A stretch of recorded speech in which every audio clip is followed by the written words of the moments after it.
जय श्री राम। ब्रज की गलियों में प्रचलित कहानियों में एक अत्यंत भावुक और अलौकिक प्रसंग है, वो मैं आज आपको सुनाऊंगी। श्री राधा कृष्ण और भक्त के भाव का है। यह कहानी हमें बताती है कि कैसे फुलेरा दूज केवल एक त्योहार नहीं बल्कि प्रकृति और परमात्मा के बीच के प्रेम का उत्सव है। श्री राधा रानी का मान और सखियों की चतुराई। कहते हैं कि द्वापर युग में फागुन मास की शुरुआत हो चुकी थी। ब्रज का वातावरण धीरे धीरे होली के रंग में रंगने लगा था, लेकिन उस वर्ष एक विचित्र घटना हुई। श्री राधा रानी किसी बात पर भगवान कृष्ण से नाराज होकर अपनी कुंज में बैठ गईं। जब राधा जी रुष्ट होती थी तो ब्रज की पूरी प्रकृति जैसे मौन हो जाती थी। सखियों ने बहुत प्रयास किया। ललिता और विशाखा ने कृष्ण के संदेश सुनाए, पर राधा जी का मन शांत नहीं हुआ। उन्होंने द्वार बंद कर लिए और मिलने से मना कर दिया। कृष्ण जानते थे कि बिना राधा के ब्रज की होली तो अधूरी ही है। श्री कृष्ण ने एक अद्भुत लीला रची। उन्होंने एक अत्यंत सुंदर और युवा माली का भेष धारण किया।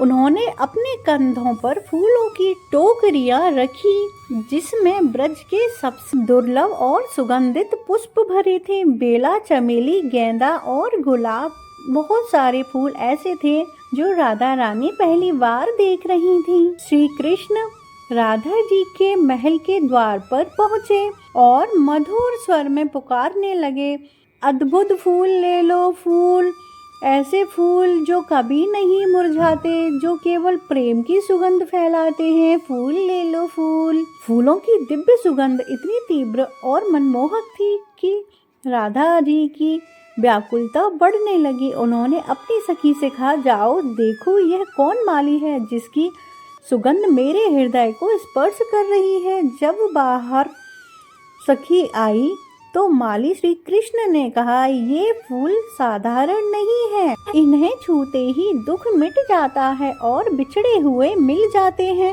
सखी ने कुछ फूल लिए और राधा जी के पास लेके गई। जैसे ही राधा जी ने उन फूलों को छुआ, उन्हें कृष्ण के स्पर्श का अनुभव हुआ। उनकी नाराजगी भाप बनकर उड़ गई। वे तुरंत दौड़ी हुई द्वार पर आईं। जैसे ही राधा जी ने माली की आंखों में झांका, वे पहचान गईं कि यह कोई और नहीं, ये तो स्वयं उनके प्राण प्रिय श्याम सुंदर हैं। उस समय द्वितीया की तिथि थी। कृष्ण ने हंसते हुए टोकरी से फूलों की मुट्ठी भरी और राधा जी पर डाल दी। राधा जी ने भी प्रेम में भरकर वन के खिले हुए फूलों से श्री कृष्ण का श्रृंगार करना शुरू कर दिया। यह देखकर गोपियां झूम उठी और उन्होंने गायन शुरू कर दिए। इसी घटना को फुलेरा दूज कहा जाता है। फुलेरा का अर्थ है फूलों का खिलना और दूज यानी वह दूसरी तिथि जिसमें प्रेम को पुनर्जीवित कर दिया हो। आज भी ब्रज में यह मान्यता है कि फुलेरा दूज के दिन श्री कृष्ण स्वयं पुष्पमाली के रूप में ब्रज में विचरण करते हैं।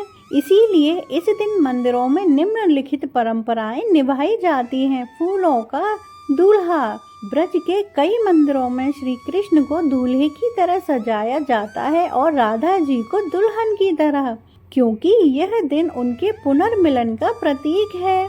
इस दिन कृष्ण ने राधा जी का मान भंग कर उन्हें मनाया था, इसीलिए इसे प्रेम के लिए सर्वश्रेष्ठ दिन माना जाता है। इस दिन गीले रंगों का प्रयोग नहीं होता, केवल फूलों और अबीर यानी कि सूखा गुलाल का प्रयोग ही किया जाता है, ताकि प्रकृति की कोमलता बरकरार रहे, बनी रहे। फुलेरा दूज की यह कथा हमें सिखाती है कि अहंकार या नाराजगी चाहे कितनी भी बड़ी क्यों न हो, प्रेम के पुष्पों की वर्षा उसे समाप्त कर ही देती है। यह दिन संदेश देता है कि जीवन को फूलों की तरह खिला हुआ और सुगंधित रखना चाहिए। आज भी फुलेरा दूज के दिन ब्रजवासियों के लिए यह होली की आधिकारिक दस्तक है, जिसके बाद पूरा ब्रज रंगों के सागर में डूब जाता है और चारों तरफ गुलाल और फूलों की वर्षा होती है।